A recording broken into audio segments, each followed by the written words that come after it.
welcome to the Top Shelf Dusters podcast. I am Amanda, and thankfully tonight we are without Jesse, which makes it like the most wonderful night in the world for me. So we are instead joined by Cass. Andy, you could sound a little bit more happy today. Welcome to the Top Shelf Dusters podcast. I am Amanda. I am And that's so enough from Cass.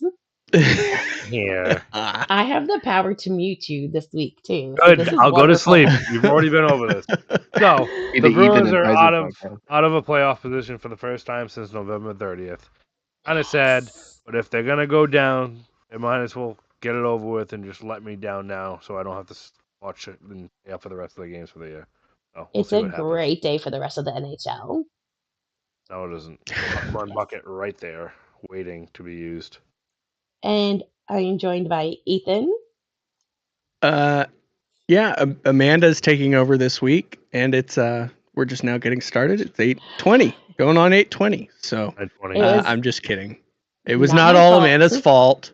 Thank you. But yeah, I think Cass, you've got a bet that it looks like you're going to end up paying up on, and I believe Jesse's also going to have to wear a Dallas Stars hat at the end of this whole thing. Okay. The way I look at it is I get to eat popcorn on a podcast. Like, we have strict rules. No popcorn allowed. With butter. Slobbering all over my keys. Great, because you don't have enough issues with your keyboard already. And taking Jesse's spot tonight, we are welcoming back a recurring co-host. We are joined by Tyson. Hey everybody, I just have one thing to say to Cass. How the turns table, man? How does it feel being out of the playoffs? All that shit you were talking, and you are now out of the playoffs, just like the Penguins. The shitty, terrible Penguins. How does it feel? So, like we talked about, I'd rather them suck for the next 6 years so my kids really don't remember it. So, like, when I grew up in the Patriots' heyday, and I get to see 6 Super Bowls in New England. So I'm hoping by the time my son's older, he's turning 6 in May. I'm hoping, they suck for 4 or 5 years, and then they get right back on the bandwagon. He gets to watch them. But, Boston got a goalie goal last year. You copied us, got a goalie goal this week. So we'll talk about that a little bit later. I'm hoping Boston sucks and your son loses interest and picks a different team, like the Canadians or something. Not knowing how love you, James, he'll probably choose the Boston Fleet. That's still cool. That's still cool. We are good with that. So we are going to start with injuries. Thankfully, there aren't as many this week, but Cass has both of them tonight. Yeah, the Leafs placed John Tavares on IR. He with a lower body ailment. They don't tell you jack diddly squat. He's considered week to week. Head coach Craig Berube said his skate got tangled with a teammate, Chris Tanev, all participated in a power play drill during Wednesday's practice. So these are kind of like the worst injuries you want to see because it wasn't during a game. Nothing. It's just one of those things. You're going hard in practice and you get tangled up and you get screwed up. So week to week, I mean, at this point, if I were them, I'd probably just keep him out until after the Four Nations. Toronto is playing very well, and I think they'd rather have him healthy for the rest of the season versus rushing him back. About that a little bit later. And IR for hockey is a lot different than other sports, because when you see IR for other sports, you're like, crap, they're out a long time. But IR for hockey, it could be day to day. It's really weird. So, I deal with that. Obviously, my fantasy team's been dealing with a lot of injuries, and it's just so weird to see how quickly, they get that IR distinction, and then they change, in a couple days. And it's just, I mean, I know it's just how they manage the players, but it's just so weird it's how quickly it turns, to your point. Yeah. On the reverse side of that, Toronto gets Jake McCabe back. He returned Thursday after missing 4 games with an upper body injury. So their knack the last couple of years has been goaltending and defense, and they definitely want Jake McCabe back. So that's good to see for them, unless you're a Bruins fan. So it's not good to see, but And last I checked, they were not doing that hot against the Montreal Canadiens, which I can't talk. We lost to them. They've been on fire lately. They're up 4-3 on the Canadiens right now. Oh wow, they came back. Yeah. Good for them. Yeah, totally not really. I don't mean that. So good. Moving on, we've got some expansion talk already, and no, despite Cass and I's valiant effort to get the NHL to continue down the expansion road, we're talking ECHL. So I know it's not as fun or exciting, but it's good news, especially for this first area that's getting a team. New Mexico is going to get pro hockey. And they're looking at expanding there by the 2026-2027 season. This team would play in Rio Rancho, New Mexico, which is a suburb just north of Albuquerque. And hopefully, this creates more hockey buzz in the desert because there's not a team in the desert anymore. Well, I guess Vegas is kind of the desert, but yeah, they got Tuscan Roadrunners too, right? AHL team. But they moved to Reno, didn't they? Or they will be moving to Reno. But that's in Arizona. Yeah. Where are the Golden Knights they're age, aren't they? In Henderson, yeah. Okay, never mind then. I feel like New Mexico is really dropping the bag here by not trying to push it to Roswell and capitalizing on the aliens type thing, but I get the population. So they're probably going to be something like the Coyotes or some shit like that, I bet. Oh, that'd be funny. We're the new Coyotes. Wonder if they could do that. They probably can't do that. NHL owns the naming rights on the Coyotes, I think. Yeah, but I wonder with trademark they could. Yeah, because it's a hockey application of the term. I don't know that they could do that. Well, there trademarks are really weird. Yeah, I was gonna say there's a lot of pretty cool East Coast team names like Swamp Rabbits and stuff like that, Polar Bears. So I'm sure they'll come up with like extraterrestrial or tripods or something like that. Tripods. We used to have a team. Just the camera. There used to be a team here in Dallas called the Texas Tornado, and it was a pretty cool little logo and team. But that's not the only ECHL expansion though. And Amanda, our resident Carolina idiot, is I kid. 20 seconds left, guys. Tell us. Shut up. Tell us about it. I don't know why she even comes back here. Like, you were so mean to her. Tried to hire Kat. It didn't go too well because Jesse wouldn't let me. Amanda had so much blackmail on Jesse somehow. Oh, I do. Anyways, the better part of the ECHL expansion would be coming from Carolina, which we have the Greensboro Gargoyles, which their logo was also released. I have it up on the screen now. They are coming next season in the 2025-2026 season. So that is really exciting, with co-owners being all the guys from the Spit and Chicklets podcast. So that'll be just like an interesting. They knocked it out of the park on logo and name. I think. Oh, sick! It's so sick.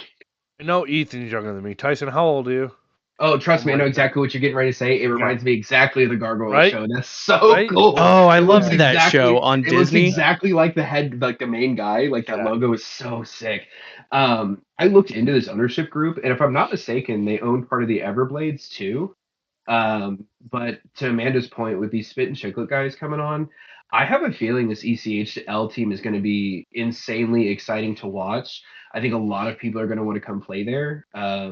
It'll be an interesting way to see how the ownership group controls the team and what they do with it. But I suspect that they're probably going to be one of the closer leagues to what help, like, dragging in the fan bases and being more of a players organization. But yeah, it's really, really exciting.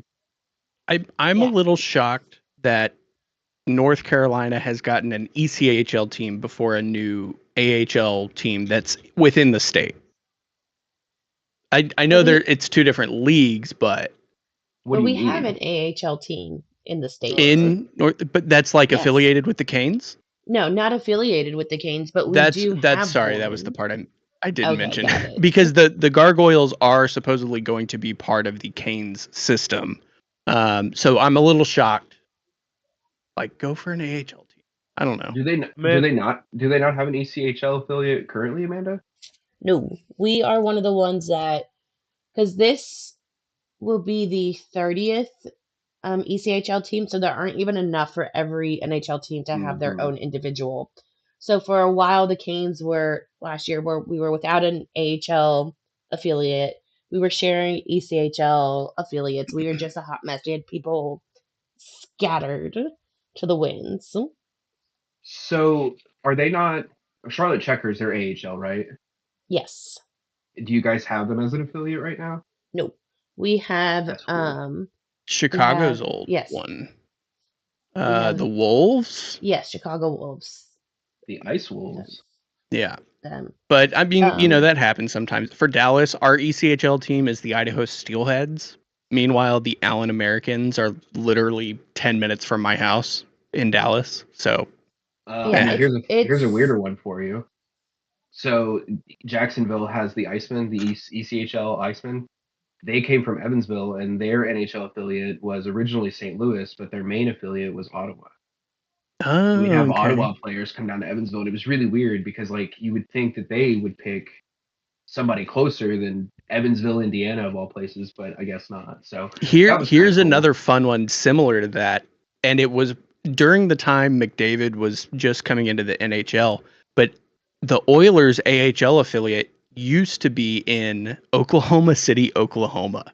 That's wild. Imagine McDavid having like an injury rehab and getting sent to Oklahoma City. It's wild.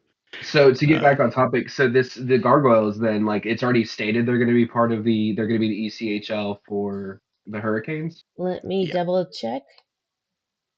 Amanda, because like I said, I heard a little bit about it. Where is Greensboro like compared to Raleigh? It is west. Like hours, days. What are we talking about? We're not everything. Hey, I came from a state where you can go across the state in an hour. So from Raleigh, nice. It's about 2 hours. It's not horrible. So you're gonna go catch a game once there. Yeah, for me, it's about an hour and a half. So I definitely want to go to opening night. I'll let you guys know how it goes. I'm going to try and catch them somewhere close. But yeah, I mean, I'll eventually want to go to one of those games. I think, like I said, that team's going to be sick. They're going to be a lot of fun. Yeah. You want to take us into some milestones, Tyson? Yeah. So if you have been living under a rock the last, 24 hours, Alex Nedeljkovic last night against the Buffalo Sabres scored an empty net goal, giving him 2 points for the game and becoming the first NHL goalie in history to score a goal and an assist in an NHL game, and also became the first goalie to score an NHL goal, an AHL goal, and an ECHL goal. So that was a really big day for him. We've had some pretty interesting storylines in our goalies this year, but I didn't get to catch all that game. I caught the third period, so thankfully I got to catch the actual goal.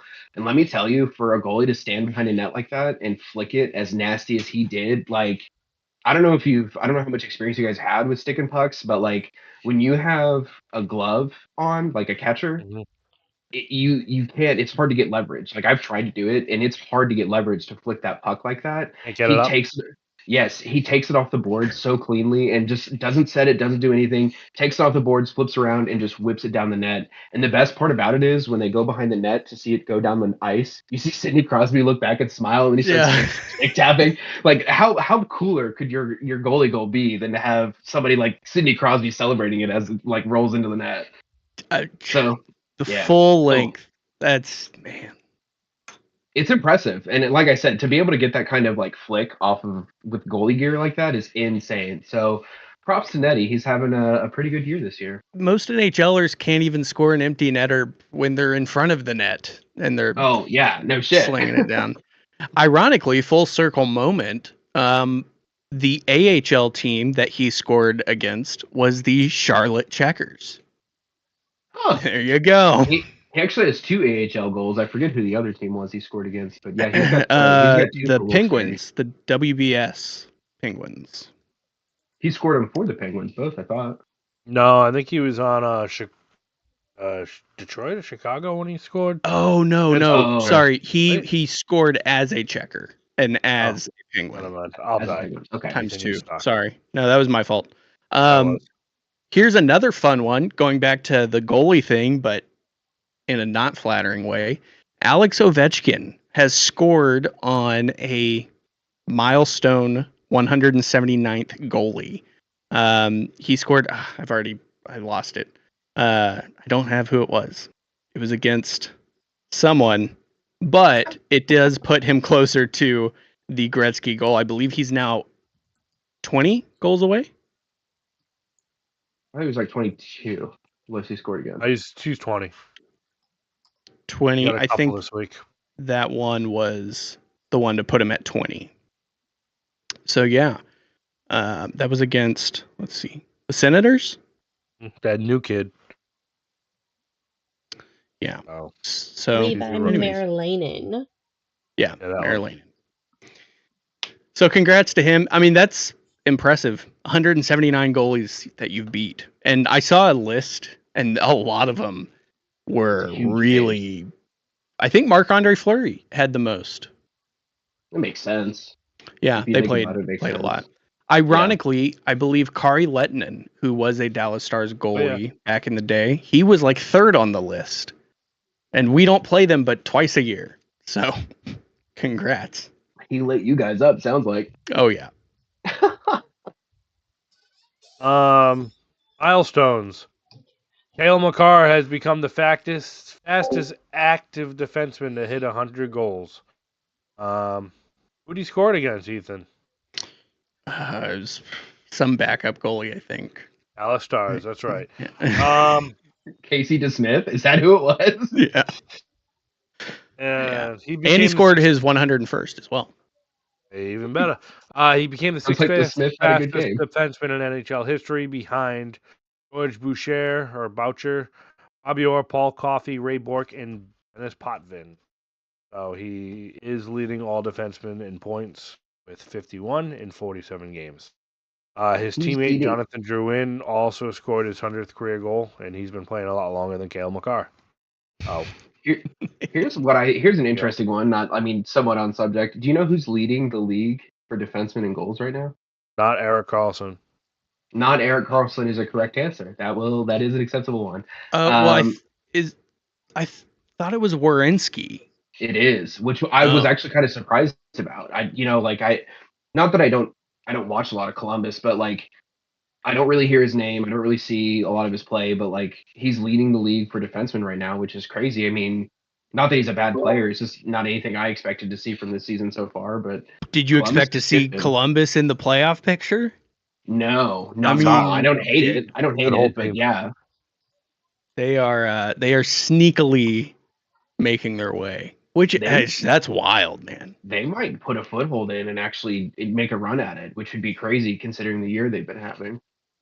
Yeah. And before we move on to the next subject, I'm just going to throw this in. We're talking about goalies. We're talking about CBJ. Did you guys see Elvis's mask for the Stadium Series? I know we're going to get to the jerseys later, but... No, I didn't. Oh, man. It's sick. The guy who did it, he posted a full video of him making it, and it's insane. I didn't realize that's how much went into that. Oh, yeah, I love watching those videos. I watched one about Otter's mask, actually. That's been boring. Well, you could have watched one on the Carolina Hurricanes goalie, but you'd have to choose between one of the 8 goalies that they use this year. So, and it's never a mask that you'll see for longer than 2 games or 3. I mean, I think Spencer Martin's still using his original pads. We see you. Oh, good. I wasn't hiding it. Just because you're not on camera doesn't mean we can't see what you're doing. Speaking about hiding, where's Pittsburgh gonna hide Jari now? I don't know. I don't know, and it's just insane how we've gotten to this point. I mean, to your point, tonight's game we lost. I think it was 3-1 to the Caps, but in the first 7 minutes, it was shots were 8-0. But we had that Joel Blomqvist in net, and if that was a Jari game, I mean, the chances of him giving up that goal in the first 5 shots are astronomical. I saw a stat where in 22 games, in 17 of those, he gave up a goal in the first 5 shots of the game. Ooh. So I don't know what Jari's problem is. They're like, they sent him down already for a conditioning stint, but it's like, I don't know how you condition him to not do what he's already doing. So he gets down, so he goes down to the AHL, and now what is he going to do? We're going to pay him, I think it's 4.5 to play for the Wilkes-Barre Scranton Penguins. And then we've got Neddy, and then we've got Blomqvist for, I mean, a few $100,000, but it's just like, it's so frustrating. And like, I spent so much time saying it's the team in front of him that is the problem. And now that that's somewhat changing, I think that defensive team is getting a little better. I think our offensive players are playing a little bit more two-sided. I genuinely think that Jari has been the problem. So we'll see what happens. It's kind of weird that we send Jari down and then within 24, 48 hours that Neddy scores his goalie goal and has 40 saves on a game. I mean, not that we were playing the Capitals that night. We were playing the Sabres, and I'm not saying like, you know, we're playing down talent, but it's obvious in the pool that Buffalo's down in the standings, so it's basically a lesser team. So it's just hard to see somebody like Jari, who went from going back-to-back seasons for All-Star games and then completely just falls off the deep end here the last 2-3 seasons. So I don't know what they'll do with him, but why do you think they signed him? I mean, he's only on year 2 of 5 at 5.3. There's nothing out there when they signed him, if I remember correctly. Right. The goalie market was just not great. Honestly, it wasn't. And I think Dubas came in and wanted to, I guess, in a sense, show the guys that he wasn't going to change things too much. But I think, and I've read an interview where he admits that, like, you know, that's his problem and he's going to own up to that and do what he can to fix it. But when you've got a guy like that still on the books, I just don't know how you can. You know, there's not really a trade we can make to get out of that unless there's a team that's willing. And I don't know. He's, other than Georgiev, he's the worst starting goalie in the NHL right now. And I can't imagine a team says, oh, let's try it, because to me, it's like a Matt Murray situation. You know, you're going to get him and supposedly he could be a decent backup, but if he can't stay healthy and he can't get out of his own head and play an NHL game, then what is he going to do for you? And also, no team picked him up off of waivers, which doesn't necessarily say much to me as far as his value. That's more of like, we'll take him, but we're not going to take him for the full 5.5 or whatever it is that he's there for. Yeah. If someone is going to take Jari, it's going to be in a trade where the Penguins can retain some salary, and you're going to get. You're probably not going to get a decent backup goalie for him. You may get a bottom 6 guy, maybe a bottom D guy, but you're not going to get a lot for Jari. And it's unfortunate that Dubas's tenure in Pittsburgh is basically boiling down to a terrible Carlson trade and then the signing of Jari, because he's got a lot of money wrapped up in those two guys, and I don't think they've come to fruition in any way that we anticipated them to. I think Carlson's getting there a little bit. Our power play is a lot better than it used to be, but I still don't see him as the same player he was in San Jose, which I know he benefited from a lot in San Jose. But I don't know what will change for Jari, but playing in the AHL is probably not going to prepare him to be an NHL player again, in my opinion. So he'll probably ride out the 5 years in the AHL, which is unfortunate because we're going to have to spend a lot of money to keep him there. You don't think you're going to buy him out? Would you? For that money? 5.375 per year. So it drops off in the back ends of the years, but still it's an expensive contract for what it is. I mean, yeah, you could pay him off and be done with it, but isn't that still a cap hit? Don't you still have to account for no, that somewhere? it's 5.375 the whole way through. I'll tell you one thing, there's not a crap load of UFA goalies that you're gonna want either. And that's the hard part. The goalie talent is just not there. Georgiev, Anderson. I mean, I don't want Georgiev. And Vladar, Samsonov. I'd take Vladar. Freddie Anderson. Charlie Lindgren is probably going to be a hot commodity, if I would have to guess. He's probably going to be one of the best people in the as far as goalies go in the. I think Charlie Lindgren's going to be top of the top. Lankinen has had a good season. It's going to be hard to get Lindgren out of DC, though. Yeah. But besides I think they re-signed him. What about Wolf up in Calgary? He would be an RFA if anything, but he's not up. It's not on this list. Oh. Yeah. He does, starting next year of Jari's contract, he loses money when he plays in the AHL. Yeah, it goes which is down why, to 4.1. Yeah, basically, that's where I got the 4.5 figure. That's what we're paying him if he stays down there. But yeah, I mean, our hope now is that Neddy continues to do what Neddy does, and the team gets better in front of him. And then our other hope is that this Blomqvist guy just pans out like we think he's going to. And he had a great game tonight against the Capitals. I mean, you're going to let shots in against that team. The offense that they carry is just so strong. So to be honest with you, I would have been surprised if I'm happy with that game because Ovechkin didn't score. And I feel like as a new goalie, that's a pretty big test for you, especially in a year like this, for Ovechkin anyway. So I'm pleased with the way Blomqvist has been playing. I can't say that we're going to miss Jari too much, but yeah, we're going to eat that one for a while, and that's unfortunate. Answer your question. Dustin Wolf is on the first year of a 2-year contract extension, $850 per season. Steal. It's like a fridge deal. Yeah. We got an AHL trade here that no one's gonna care about. But Winnipeg trades Dmitry Kuzmin to Chicago for Isaac. I think it's probably just Isaac. Isaac. I don't know. Who cares? It happened. There's nothing much to say. Yeah, it basically happened. These are both going to be AHLers probably. Phillips played 3 games for the Blackhawks this season, scoring 1 goal. Nothing crazy here.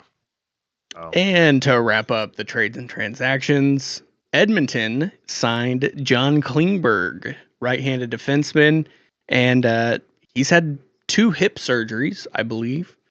And they signed him for it's a little bit of an odd one because they signed him midway through the season. The cap hit will be 1 year, $1.75 million. However, he's only going to make 1 year, $1.35 million. So I think it's a bit of an overpay, honestly, because he was rumored to possibly come back to Dallas. And I was talking to my friend who hates John Klingberg, and I said I would sign him for 1 year at like the league minimum. Just get some help. But if he wanted more than that, don't do it. And he got Dumba. more. You don't need any help. You got Matt Dumba now. Yeah. Same player, basically. Well, one can shoot. The other just hits. And it's not Matt Dumba. Yeah. Couple announcements in the NHL news cycle this week. Amanda, starting off with super fun stuff, because who doesn't love some good jerseys? Good. Amanda, give me some pep. Like, what's going on here? Wake up over there. God. You sound sick. Thank you. Kids in that house. Thank you, Ethan, for noticing. I am, in fact, sick. So, no excuses. So there you go. Amanda can be here sick. Jesse can't be here, and he's healthy. COVID isn't real anymore. Anyways, these are the jerseys. Excuse me. I can't even talk now.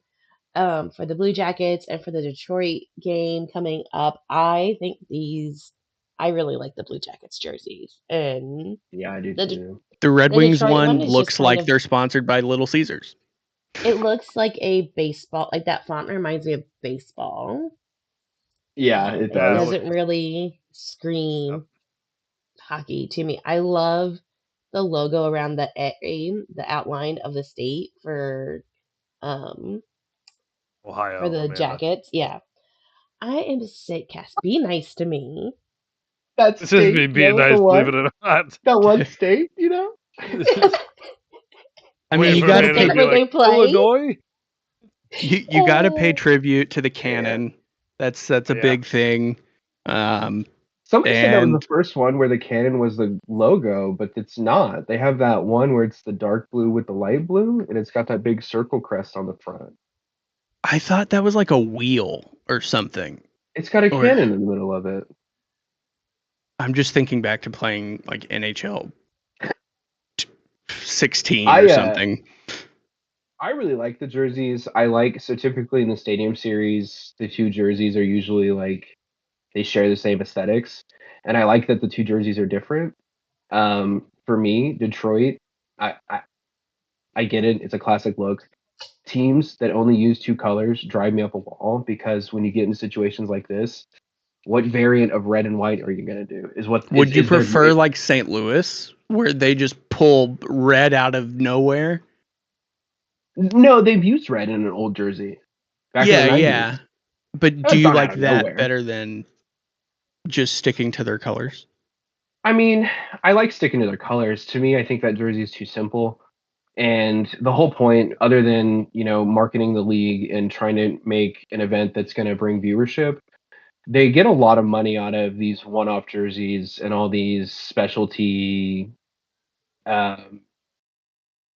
attire, like hats and all that other kind of shit.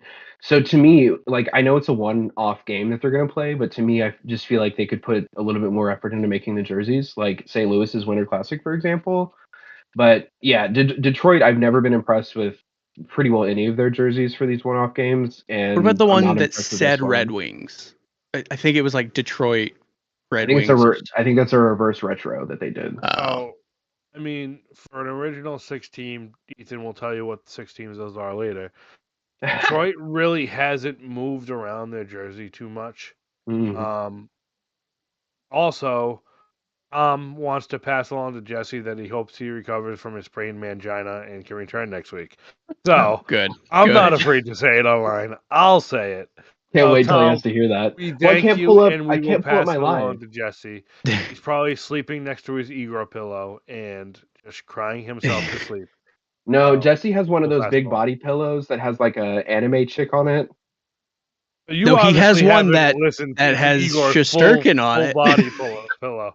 It's amazing. It's all really hard and crusty now, but that's another subject. It's Chris Kreider. He's got Chris Kreider on it.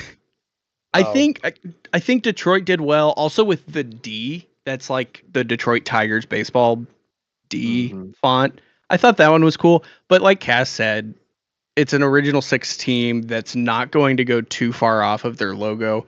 No offense to Cass's Bruins, but the Bruins do the same thing. Anytime they have a special jersey, there's going to be a B. Not really, no, they don't. Out of all the original 6 teams, the Bruins are the only ones that really deviate their jersey styles. But everyone hates them. That's not entirely true. That's not entirely true. I love the Grizzly Bear. The Pooh Bear's gross. Or Pooh Bear, that's it. The side profile bear is my favorite. I hate the original B. I hate like the 2010 Winter Classic B.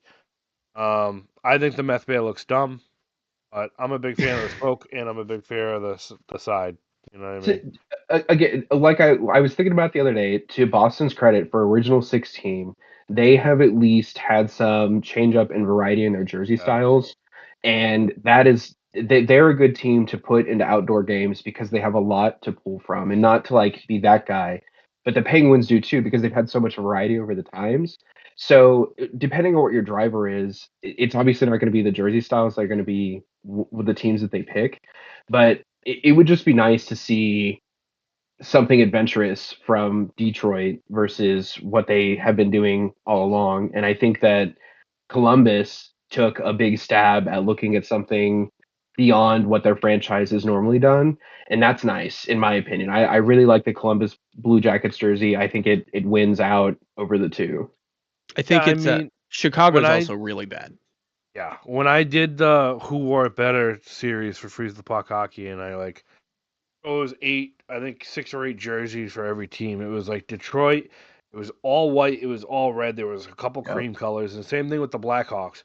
It was different varieties of striping with the Indian head on it, and that was basically it. Like, it was brutal. Yeah. So I love the teams that do like the actual third logo, like the Columbus Blue Jackets with the cannon, or even the Tampa Bay with the black jersey with the different emblem, stuff like that. Get more creative. At the same time, if you go like way off center and have like a fat grizzly bear on skates, people are gonna freak out. You know what I mean? So that's what we need. What else are you gonna do with a freaking hurricane though? So they're kind of screwed too. So I will say one thing. Everybody about this Columbus jacket, they freak out about this Ohio on the logo, but Pittsburgh it's actually and Philadelphia, Illinois. Can you believe it? Pittsburgh and Philadelphia did that for their stadium series, and nobody said a fucking word about it. They had the Keystone on there. It looked super clean. It was on both jerseys, and nobody said a word about it. People are hating on the Ohio thing? No, people love the Ohio thing. Oh, it's so unique. We've never seen this before. Yeah. Come on, Pittsburgh did it first. I think it's more symmetrical though with Ohio compared to the rectangle of Pittsburgh. It's a really, really nice look, and actually Pittsburgh did like their Keystone, so it was like a squared up. But anyway, I really like Columbus's jerseys. I hope they win that game. They're playing it at where, the Horseshoe? Yeah. So. Have they had an outdoor game there before? No. No, because Columbus would have played in it. So Tyson, thinks you're Alan, but that's another subject. He wants to know if you've heard any rumors of a Caps versus Penguins outdoor game next year, after like 2027, I guess you'd say. It makes sense. Like, so the viewership for the Winter Classic was way down, and it's been dropping pretty frequently, like pretty quickly actually, last 5-6 years. So like, to me, you want to pick teams that people are going to want to see, or storylines people are going to want to see. I don't know what storyline exists between, other than Bedard, for Chicago and St. Louis. To me, that those two teams didn't make sense to me. Alan bringing up that point about having a Crosby Ovechkin one more Winter Classic, I think it would help bring viewership up, especially with the race that Ovechkin's in. If he doesn't beat Gretzky's goal mark by the end of this season, I don't understand how the NHL is not shoving Alex Ovechkin down our throats at every turn. But yeah, I mean, here at the tail end of their careers, I think it would bring viewership up. It's a rivalry that's been existed since both those guys have been drafted. And I don't know. I think the NHL they're more worried about what teams are going to bring those in. So to me, it would make sense for them to do like original 6 teams, because every single time they do, they bring in a bunch of viewership. But I don't know. The NHL is so weird on how they pick things, especially scheduling. So we'll see what happens. They're probably not going to do that, because the Winter Classic this year is in Florida. So then next year we'll see. But is anybody going to want to see those two guys then? It would, if it wasn't next season, there is a chance it wouldn't happen, because if Ovechkin retires after next year, which is when his contract is up, but at that point, you missed your opportunity. They should at least do a stadium series or something for next year. They should have some kind of specific one-off game that showcases the two guys, not just because I'm a Penguins fan, but just because what those two guys have done for the league in general. Yeah, it just makes sense to try to put them in an outdoor game, and I think that's part of the reason Crosby played in the outdoor game last year against Boston, because they're trying to push those types of guys. And again, you have an original 6 team, but viewership for these games is dropping so tremendously. I don't know the answer on what would bring people their back scheduling is garbage. I was going to say, like we talked about in previous episodes, it's not always on January 1st, and they always have different games on the same day. You have to have it. It's like NBA is known for having Christmas Day NBA games. NHL should be 1 o'clock or 3 o'clock on New Year's Day. You sit your ass down and you watch a Winter Classic. It's been a tradition in my house for the last 10 years before they started screwing with the schedule, where we have people over, all that stuff. But now they have to compete with college football. I mean, not now, but I mean, they're competing with college football. And to your point, if they would go at an earlier time slot in the day, they could probably get more of that viewership, because you've got people that are already gathering to watch sports. At the same time, if you're a hockey fan, and you're probably going to... I don't think too many casual people are tuning in to watch the Winter Classic.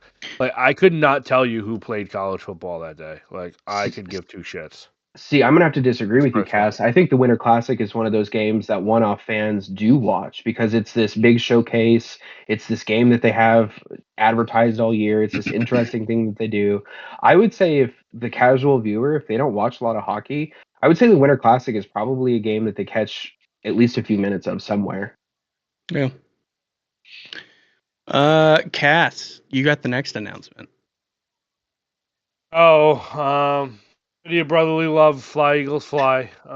They're like wasting money because Comcast is ripping everyone off for internet. They have decided there are plans to open a new arena in South Philly. Basically a year after they dumped $400 million into the Wells Fargo Center. Oh, it's ridiculous. Must be nice just to throw that kind of money. Oh, it's basically going to be a combined arena for the 76ers and the Flyers, but that's right, they already have that. Tyson, I know you don't live in Pennsylvania. Have you been to the Wells Fargo Center before? No, I have not. Okay, so for the people that don't know, Lincoln Financial Field, Citizens Park, the Phillies baseball stadium, and Wells Fargo Center are like right next to each other in like a little parking lot, and the only things over there. It's perfectly set up. It's amazing. You're in the middle of nowhere. Very easy to get in and out of, if I remember correctly. They're talking about putting this in like a suburb of Philadelphia, from what I understand, which is the dumbest shit I've ever heard in my life. But Comcast is also planning on taking a minority stake in the 76ers. Basically, they're just looking for a way to dump money. Apparently, also, they've been talking about this for 2 years, and there's been pretty heated city council debates on it, apparently. They got vocal opposition from nearby Chinatown residents and other activists. We'll see what happens here. Obviously, it'll be good for the sport. Hopefully by then, it'll be relevant again. But it's basically, let's see. They hope that it would be somewhere. Yeah, so basically they're just fucking spending a bunch of money for no reason. So that's basically what I'm getting at. So they're putting in 2031, if not sooner. So I got two things with this. One, wasn't the problem with Arizona that their stadium was out in the middle of nowhere, and Miami was the same way too, that it was so far for people to drive that it was keeping people from going to games? It's not that far. It's not that far out there. I'm saying like you're not in the like it's in a section of Philadelphia where like it's like right by the airport. It's in between the airport and downtown. It's very much in the area. It's 3 miles away from Gino and Pat's Steak, which everyone knows in Philadelphia. So it's just like it's you're not in like Times Square in New York. You know what I mean? It's kind of its own little suburb, but that's it. I just feel like whenever you have like, so minor example, like Cincinnati, for example, the Red Stadium and the Bengals Stadium literally has like 2 blocks in between, and it's got like this big downtown bar scene. They shut those streets down. Everybody goes. They walk up and down the street. They drink and they play games and they do all these promotional bullshits up and down the street, and then they walk to the stadium. So in Philadelphia, essentially, they're going to have the same exact situation, right? All these businesses around are going to be pandering to all these people coming to the games. They've got 3 stadiums all in the area, and at some point in time, all those teams play within the same week. So you have this big downtown village area, so to speak. So now they're going to take the Flyers away from that after spending $400 million in the Wells Fargo Center to build a $1.5 billion stadium away from the others. The other question is what happens to Wells Fargo? Like after that's exactly what that's what I'm getting ready to get to is, so you spend $400 million to renovate an arena, you're eventually going to either leave empty for what purpose? You could use it as a music venue, but your hope is that some other team comes and takes it, but what team do you put in there? And again, $400 million is an insane amount of money to dump into an arena they're just going to stop using as soon as I was there last February. Yeah, and it's so nice. It was so nice. Venue. I've been to 11 arenas. It is by far my favorite. It's my favorite. This is the most wasteful shit I've ever heard of in my entire life. Like, this is insane to me. $400 million, like that is insane to put that into an arena, because you have teams like, again, Arizona is a great example. They were struggling to be able to even get an arena to begin with. They're playing at Arizona State University's place, and they're just going to drop $400 million. Like, yeah, it's nice, but whatever. And then they're just going to build a new one. That's mind-boggling to me. Insane. I don't know how that got through. That's crazy.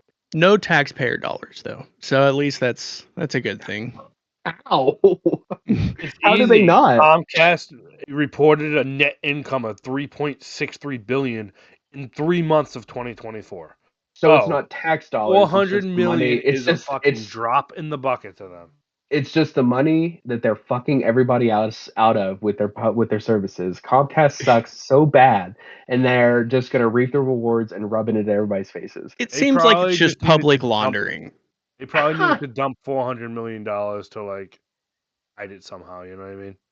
Like a tax. It had to be a tax break. You had to spend $400 million, or WHL Philadelphia Liberty Bells will be there, and for God's sakes. And everyone who goes to an Eagles or a Phillies game, they'll walk by and be like, "Oh yeah, that's where the Flyers used to play. Real nice building." That's crazy. Oh my God. Tyson, you want to talk about fines, suspensions, dirty plays? So today, Sam Reinhart was playing the Anaheim Ducks, and he had a nasty knee-on-knee to Isaac Lundestrom, I think is his name. He was immediately assessed to game misconduct. The reason I brought that up before this podcast was because I feel like it's something that's going to be reviewed for a suspension, but it was a pretty nasty play. He was coming around the backside of the net. Lindestrom had the puck. He was coming around the backside of the net. Reinhart came up and just stuck his knee out there, and it's knee on knee direct. And it was pretty nasty. So I'm going to suspect that there's some kind of suspension going on. In my opinion, it looked like it was avoidable contact. So if it's not at least one game, I would be surprised. And it looked like Lundestrom. He's definitely going to be out. It looked like a compound fracture. It hit his knee and bounced it into the boards. It was pretty nasty. It was a very fast hit. Like I said, I was watching the Penguins game, so I caught the tail end of it and happened to notice it and looked at the play, and it was pretty gross, I will say. Yeah. Also, Jack McBain fined $4,166. Cannot forget the 67 cents. Maximum allowable under the CBA. High sticking Montreal, Brendan Gallagher. Money well spent. Screw that guy. I'm not going to disagree with you. I didn't see the play, but Brendan Gallagher probably had one coming. Yeah, so that's about all I have on that. No one really cares. I hope his team paid it for him because good. The NHL's definitely cracking down more and more about fines. Yeah, for sure. New Jersey. The escrow off. Actually, I just saw that they're getting that back. We'll talk about that in a few minutes. I'll pull it up. The funds in the NHLPA are running low. That's why. New Jersey's Jonathan Kovacevic, I think, he was fined $1,996.53 for, which is also the maximum allowed, for cross-checking Florida's Matthew Tkachuk, which is just, they should really call it the Matthew Tkachuk Fund, because he draws a lot of these calls that end up getting fined. I'm going to echo Cass's words. I'm going to say that's money well spent too. Except when it's Tkachuk, it's never like a full-fledged, like he sells it really well, I think. So if you want to get your money's worth, like, do it. He's going to act it out. It don't matter. And Cass, you've got the next one with the hard name. Sorry. Yeah, Ethan decided to screw me on this one, but that's okay. I'm going to do one. But wait, before you go, this actually answered the question from last week, and I forgot to look it up. But last week, someone was fined, but they didn't get a penalty in the game. And this guy, I'm not going to try and pronounce it. He got suspended, but I believe he did not get called in the game. Correct. So, New York Islanders forward Maxim T has been suspended for 3 games without pay for an illegal check of the head of Flyers. Like, it sounds like a Pokemon. It's like Plakbot. For an illegal check to the head of Philadelphia Flyers forward Ryan Poling on Thursday. Did you guys see it? I just watched a replay. It's dirty. Yeah, he deserves everything he got. He will forfeit a total of $14,843.76, and the money will go to the Players Emergency Assistance Fund. So this is exactly the type of hit they're trying to take out of the game. Like, without it was just so unnecessary. You know what I mean? Like, play was moved on. It was just so unnecessary. I don't know what Paling's status is, but I know he needed help off the ice, so that was probably not awesome either. So that sucks. And yeah, you're right. Those are the types of things they're trying to cut back on in the game. And I think in doing that, taking those types of aggressive hits out, makes room for the necessary aggressive hits in hockey that we actually want to tune in and watch, that are actually clean and part of the game. Yeah. But yeah, it's Siplikov. Do you guys think that as the cap increases and the new CBA comes up with, like, they get that done, I think it comes up next year or year after, do you think these fine maxes will go up? They should. I think they should, but I think that if they're implementing more fines, and I would have to look to see what it looks like this year compared to years past, but if they're implementing more fines, I think that's going to be a argument point for the players that, you know, like, you guys are instituting these fines. If you're going to be doing them at a more frequent rate, we don't feel like we should have to pay more for them. So, but couldn't the league just come back and say, okay, well, stop playing dirty? No, I mean, I think it's a reasonable question to ask. I think it's one that people don't consider whenever they talk about cap going up. And to be honest with you, it's not one that I do, but I think they should. I think it would incentivize players to not do this. Seasons past, you know, this, like you said, this would be a good thing to kind of look up for numbers. But like seasons past, I can remember seeing like 3, maybe 5 fines in a whole season. Yeah. This year, we've almost had 3 to talk about every week for the last month. But the review has gotten so much better too, like the quality of video and stuff like that, and people more angles. Media, yeah. But yeah, to Cass's point, I mean, they're trying to get this stuff out of the game. So if the Players Association wants help with things like concussions and, you know, nursing back their injuries and those types of things, then it makes sense for them to stop having these dirty plays and they don't have to pay these fines. Yeah. So it's a give and take situation. So here's one more for you, and I'll go right off the bat and say I don't think this was a dirty hit or play, but everyone's been talking about McDavid's elbow. It was against the Minnesota Wild, and he hit. Was it Foligno? I believe it was Foligno. I think so. But he kind of raised an elbow, and then I'm just going to say it's Foligno for now. Foligno just completely embellishes. Was it Johansson? Marcus Johansson, yes, right? It was. Oh, that Marcus. Johansson just flops, in my opinion. And I don't think it was what it looked like. And I agree with the no call. I think if they call an elbow for that, you better call embellishment on the other side. I don't know if you guys saw it.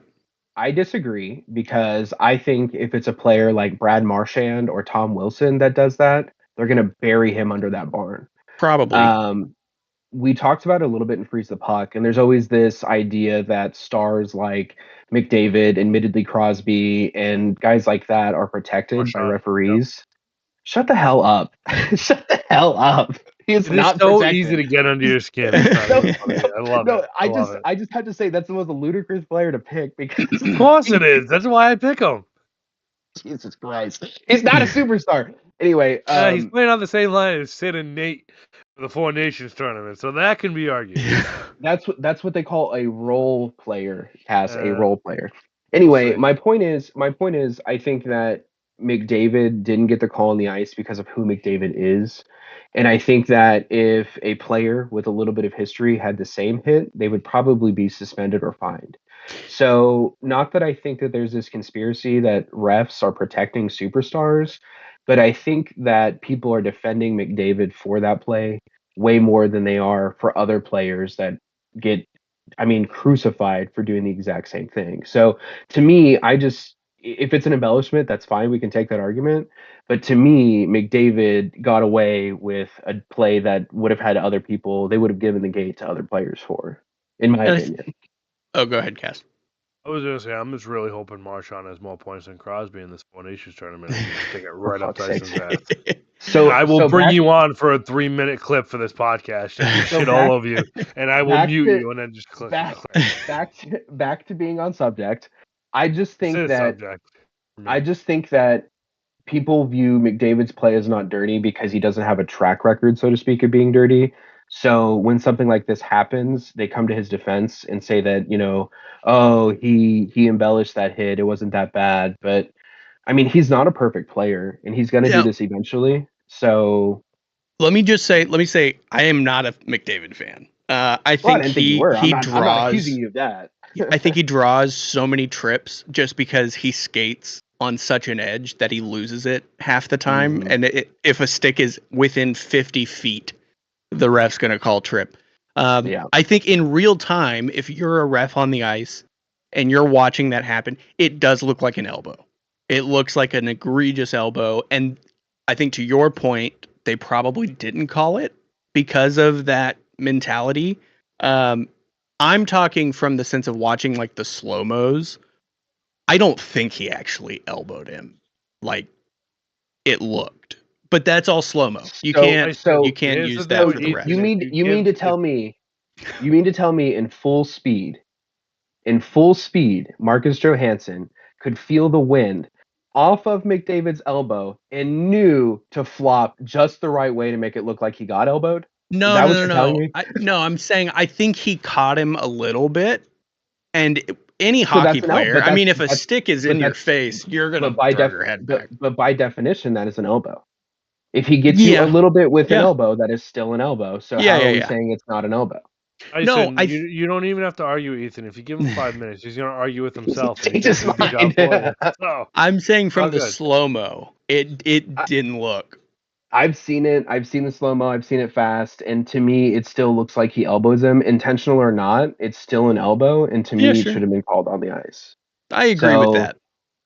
Again, and Travis is one of our freeze the puck guys, and he was pretty adamant that there was like, oh, nobody's defending McDavid. There's no favoritism, and McDavid takes all these bad plays, and he gets checked all the time, and all this other shit, and blah blah blah, and blah blah blah blah.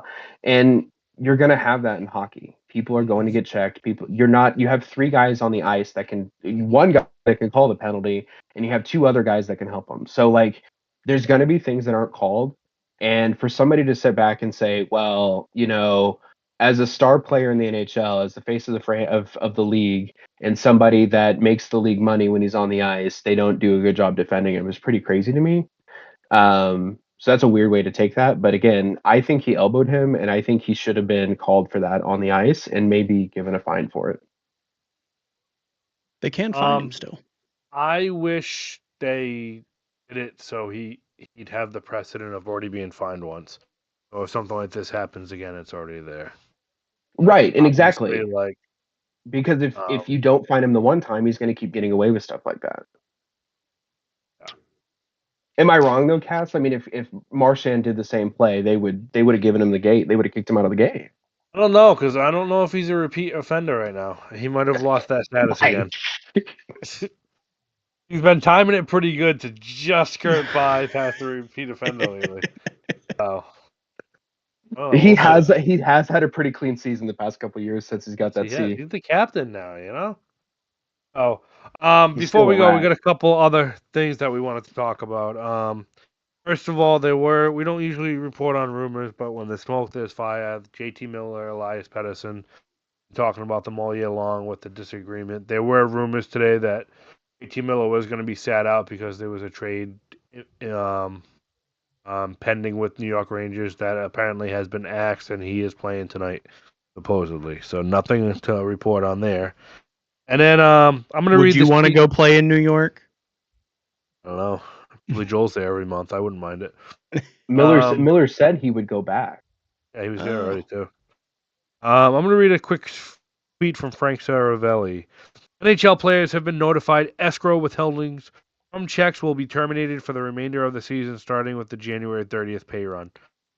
Revenue projections indicate amount already withheld will also be returned in full following final season accounting. Also related, final 2023-24 accounting of the HRR has not been settled. Players are projected to receive full 6% back plus an additional 1.5% to 2% on top of it. In other words, a player will be paid 1.5% to 102% of their published salaries from last season because of the owners collected more than their share of 50-50 split.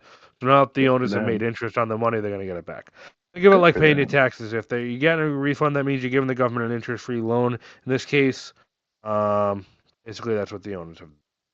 So good for the players. Yeah. Now Can stop I asking say- for so much money. Can I say something really quickly? Because it's okay. Have a NHL good related. night. How badly do you want to know what's going on in the Vancouver Canucks locker room? Like, I want to know so badly what's going on with Miller and Pettersson. It's not even funny. Like, I think about it way too much, and I want to know so badly what the issue is. I just really hope it becomes such a boiling point that they have to sell low on either one of those players and Bruins jump on it. Yes. Well, not the Bruins, but I mean... You said it. Clip it, Amanda. Fucking the first clip out of this podcast. No. My point is... now. I mean, like, what are you going to do? They should have made a move last year because this has been boiling over since. And then didn't JT Miller didn't he just step away from the team? Yeah, for personal reasons. Was it, or was it for team-related reasons? They said it was personal. They said it was personal. Who knows? I saw an interview with him afterwards, and he was pretty aggressive to these interviewers. He definitely didn't stand up and say it was like a personal thing. He was like, everybody wants to know what our locker room problem is, and there is no problem, and we're not going to talk about it, blah, blah, blah. He was really shitty about it, I'm going to say. So I'm curious. One of the other things I wanted to bring up today, and I'm kind of curious on Tyson's opinion because his goaltending kind of sucks right now. Before you move on, I just wanted to add one thing to that. I honestly think I think the issue in the locker room is more so the storyline than what's actually happening. Oh, yeah. I'm sure there's something happening, maybe, but... It's people like me. We're too interested in it. We're creating a bigger storyline than what it is. All of us. Of course. Like the Marchand Pasta thing last week. It's just. But I think if you became a fly on the wall in that locker room, you'd be like, dang, that's not... This is just a locker room. It's not like high school juicy drama that doesn't matter. Yeah. But I still want to know. So the thing I wanted to bring up and I wanted to get your opinion on, and even Amanda's, if she's paying attention, if she's still awake back there. We were overcritical over the summer on the Bruins trading away Linus Ullmark and getting Mark Kastelik, Jonas Korpisalo, and a first-round draft pick that they spent this past offseason. It seems the way it's trending that the Bruins just re-signed Mark Kastelik to a contract extension, so he'll be around here for the foreseeable future. And it seems like he will be a cheap alternative replacement for Trent Frederick if Trent Frederick either gets dealt or walks away in UFA. Korpisalo has picked up his game considerably compared to what he was playing in Ottawa. And this kid was a mid-round first-round draft pick, so you hope he pans out to be something. We don't know about that yet. Obviously, Ullmark has been playing lights out, but Korpisalo has been playing well. I'm starting to consider people were shitting on the Bruins for not getting more, and I'm starting to think maybe they didn't do as badly as we originally thought, and I wanted everyone's opinion on it. If you have any. So for me, like, because all I can go off of is what Corpy did in Ottawa, obviously. So like the body of work in Ottawa, I think you're trading down whenever you get Ullmark. And I would agree with you. I would say that the Bruins have definitely turned it around a little bit, the goaltending, compared to, I think, what we were anticipating and the drama coming into the year. I think with the way that they're pandering out, that it's going to work out better than I think anybody really expected it for them to do. That being said, I think they would rather have Allmark in the end of it, you know? Yeah, I mean, looking for the future, like I said, Castelik is young. You know, this kid, obviously, this first round draft pick is young, and I mean, who knows? Maybe you could flip Corpus Hollow for another pick and take the kid from obviously who's been playing lights out. I was listening to Morning Brew with Jaffe and Razor. It's a local podcast for Boston, and they had the goalie coach on for Boston. He's been there since '03, so that means he had Thomas, he had Rask, he's had Swayman, he's had Olmark, he's had now Corpusalo. And if you think about the track record of I think he had 27 to 28 goalies over his time in Boston. He has elevated their play from where they were previously. So it'll be interesting to see if they end up flipping Corpusalo, if they're not gonna, if it doesn't look like they're gonna hit playoffs, or see maybe Pittsburgh wants Corpusalo. I don't know, but I think you can get something for him if he's playing all right.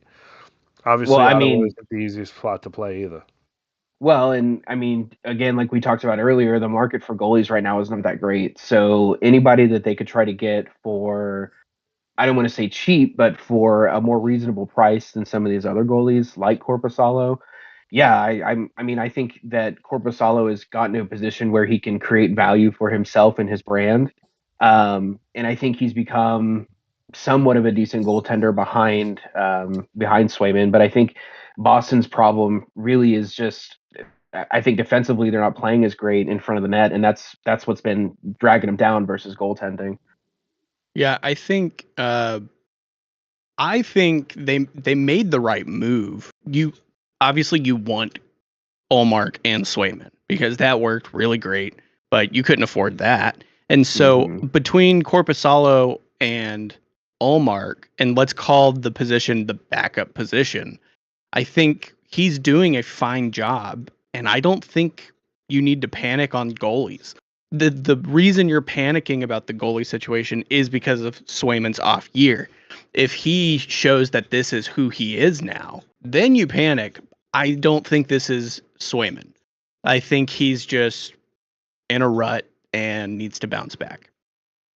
Last 5 games for Swayman. Today wasn't that good. It's like 920 save percentage, I think. Oh, he's coming around. The other thing that kind of sucks for Corpusalo, he's in year 2, 5-year contract. He'll have a $3 million cap hit, and he has a 10-team no trade list. So it'll be interesting to see if they do something to get rid of that. Amanda, he's got a .89. He's got a .89 save percentage. That's perfect for a goalie, you know. Yeah. Well, it's down this year too. Save percentage is down. I think that's like the league average right now, if I'm not mistaken. Yeah, I think save percentage is down this year. Honestly, right. It's yeah. But if the question you were asking was to throw back in my face, yes, I would rather have Boston's goaltending right now than Pittsburgh's. If that's no, I was Well, that was a given. Would you want to see your team try to trade for Corpusalo if they have a chance of making the playoffs versus going with what they got, depending what you have to give up? To me, in my team situation, like in my perspective, they're just going to get another Nedeljkovic. They're going to get a little bit of an older goaltender that has some history to him, has some decent play to him, has some, lights out games, has some really good track records, but you're not going to get a guy that you could, I think, put your franchise on. And I think in a situation where Pittsburgh's out right now, we're looking for a guy that we can have as our main number one and then have a backup like Corpy. And I just don't think right now we're in a position that it benefits us to trade for another guy like that. Because then we're running a Neddy and then Corpy or something like that. And to me, you're running 2 backup goaltenders, in my opinion. Not that I don't think Corpusalo hasn't historically been a good goaltender. I just think where my team's at right now, they wouldn't benefit from having him. You could go after a guy like John Gibson. Apparently he wants out. Honestly, in the positioning, if it is right now, if they could get John Gibson cheap enough, I could see the benefit in it. You've got somebody like that comes in. Like I said, our hope is to have somebody like Blomqvist pan out. And if you have John Gibson in the locker room teaching him, I think he gets a lot more out of his reps and his game time. So I think there's a little more benefit in somebody like John Gibson versus Corpusalo for Pittsburgh, if that's the question. Yeah. Cass, you could go after Jack Campbell. Poop soup. Poop soup. I'll pass. I'll take You know, I think that comes up every podcast at least once. And with that said, we hope you all have a great week. Watch some football if you're into that. Fly Eagles, fly, all that good shit. We don't have to worry about the Steelers or Go the Bills. Cowboys. So it's a Go good. Bills. Yeah, Bills, nobody go has to worry Lions. about it. Go Bills, go Lions. Everyone have a good week, and we will see you next week. Hopefully Jesse doesn't want to come back. Thanks, guys. Have a good one. Okay, bye.